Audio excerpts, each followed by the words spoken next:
soo rajmundari kuma tahay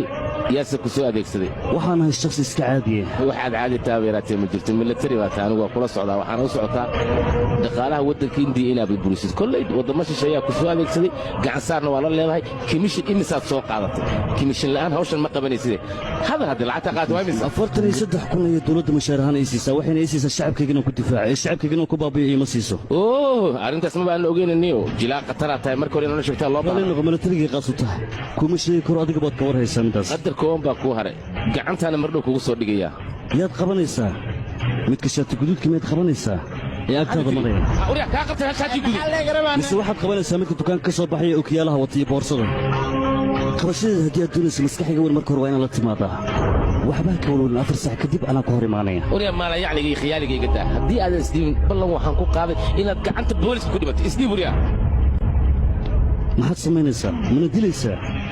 war anigoo nin military meed xabaddiigu hajabaysaa haddii aad doonaysa xabadda inaad rito marka hore waa inaad amar soo qaataa laakiin aniga nin military ayaan ah amar sooma qaado anigaad ila tartamaysaa sooma waaba haddii moolkan dhexdiisa aad nabad oga baxdo meeshaas mar hore ayaan ka soo tegey is aragti dambe oo xiiso leh